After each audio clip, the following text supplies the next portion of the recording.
कैसे उदार पुरुष हैं, लाखों के गुरु हैं, कई शिष्य आश्रम में सेवा करने को तैयार हैं, लेकिन दादू दीनदयाल जी अपने लिए भिक्षा स्वयं मांगते। ऐसे उदार थे कि ऐसा नहीं किसी से ला कर दे हम खाए, नहीं। तो दादू दीनदयाल जी का नाम बहुत था, कुछ लोग नाम से भी जलते हैं। जब नगर में भिक्षाटन के लिए जाते तो एक व्यक्ति थोड़ा सा कड़वा स्वभाव का था। जैसे ही इनको देखता तो दुर्वचन कहना शुरू करता, आ गए बड़े ज्ञानी जी महाराज, बड़ा अपने को तपस्वी मानते हैं, लोग इनको भगवान मानते हैं, बड़ा गुरु जी है, काहे का गुरु जी भीख मांगता है, ऐसे कुछ न कुछ बोलता। दादू दीनदयाल जी को उसकी बातों का बुरा नहीं लगता।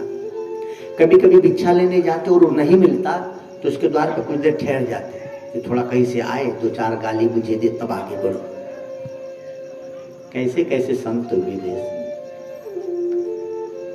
कई बार शिष्यों ने रोका टोका कि गुरुदेव आप तो सह लेते हैं, हमको अच्छा नहीं लगता, आप क्यों जाते हैं उसके यहाँ?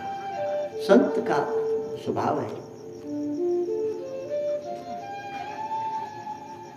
कुछ दिनों तक पुनः एकांतवास हो गए दादू दीनदयाल। संत का एक अपना होता है, कुछ दिन एकांत रहेंगे फिर संसार में जाएंगे। एकांत से उठे, हफ्ते दो हफ्ते बाद फिर भिक्षा लेने गए, लेकिन वो निंदक नहीं मिला जो इनको गाली देता था।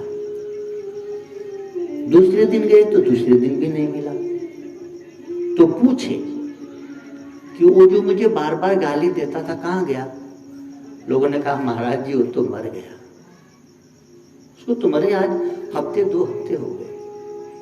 अद्भुत है, भारत के संत जैसे ही सुने कि वो मर गया, उसके द्वार पर बैठकर ऐसे रोने लगे दादू दीनदयाल मानो इनके घर का कोई मरा है। इतना तो रोए कि उसकी पत्नी उसके बच्चे आके इनको चुप करा दे कि महाराज वो तो आपको गाली देता था, आप उसके लिए रो रहे। ये बात शिष्यों को खबर हुई कि गुरुदेव उसके द्वार बैठ के रो रहे। सारे शिष्य दौड़ के आए कि गुरुदेव ये आपको गाली देता था, आप उसके लिए रो रहे हैं। दादू दीनदयाल ने कहा कि नहीं, वो मुझ पर बड़ा उपकार करता था। जब वो मुझसे कहता था कि बड़ा ध्यानी बनते हैं, बड़ा ज्ञानी बनते हैं, बहुत बड़का गुरु है, लोग इनको भगवान मानते, देखो आ गए भिक्षा लेने। उसकी बात को सुनकर मेरा अहंकार नीचे आता था। जब वो कहता था कि बड़ा ज्ञानी बनते हैं तो मुझे याद आता था कि मैं कोई ज्ञानी नहीं हूं। बिरस कहे सुन हो माँ ज्ञानी मूढ़ न कोई। वास्तव में कोई ज्ञानी नहीं, कोई मूढ़ नहीं, गोविंद जिसको जैसा बना दे। वो कितना बड़ा उपदेश करता था मुझे, बिना एक पैसा मुझसे लिए। वो मुझे अहंकार से बचाता था। उसके लिए न रहूं तो किसके लिए रहूं बताओ? दुनिया के लोग तो आके मेरी वाहवाही करते थे, मेरा पुण्य लेते थे, बिना कुछ लिए, बिना दक्षिणा लिए वो मेरा पाप काटता था, कितना मेरा मंगल करता था, उसके लिए न। शिष्य उनको समझा बुझा के घर लाए। कैसे हैं संत भारत के? संध्या के समय जब जप करने बैठे तो दादू दीनदयाल जी ने हाथ में जल लेके संकल्प किया कि हे प्रभु मेरा वो निंदक चाहे जहां भी हो, उसे तुरंत अपने चरणों में स्थान दीजिए। जैसे ही दादू दीनदयाल ने संकल्प किया, अद्भुत घटना घटी। संध्या का समय, मानो उनकी कुटिया में एक दिव्य प्रकाश फैला। सारे शिष्य दौड़ कर आए। अगल बगल के जो खेतों में काम करने वाले गांव के लोग थे वो दौड़ कर आए। उस दिव्य प्रकाश में वही निंदक खड़ा था।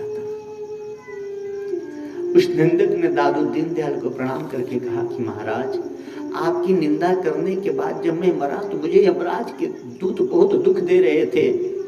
आज 2 हफ्ते बाद आपने जैसे ही संकल्प किया कि मेरे निंदक को प्रभु अपने चरणों में स्थान दो, मेरे लिए विमान आया कि तुम अब वैकुंठ को चलो। हमने कहा कि अचानक मेरे पाप कट कैसे गए? बोले तू जिसको गाली देता था उसी संत ने तेरे भले का संकल्प किया है। वो कहता है कि जैसे ही मुझे पता लगा तब मैंने कहा दूतों से कि पहले मुझे उस संत का दर्शन एक बार और करा दो, तब भगवान के यहाँ चलूंगा। हे संत, आपकी निंदा करने वाले भी तर जाते हैं, तो जो आपकी शरण आएंगे वो क्यों नहीं तर जाएंगे? इसमें क्या है? ये हमारे देश के संतों की महिमा है। विष पिलाने वाली पूतना को भगवान अपनी मां का दर्जा देके अपने धाम को पहुंचा देते हैं। निंदा करने वाले को दादू दीनदयाल जी अपने तपोबल से भगवान के धाम को पहुंचा देते हैं। ऐसे ही नहीं सनातन धर्म की महिमा मानी गई। पूरे विश्व में सबसे पुराना यदि कोई है तो हमारा सनातन धर्म। बाकी जितने पंथ मजहब है इसी में से निकले। जो बना है वो बाद में नहीं रहेगा, लेकिन जो पहले था वो अभी भी और आगे भी रहेगा।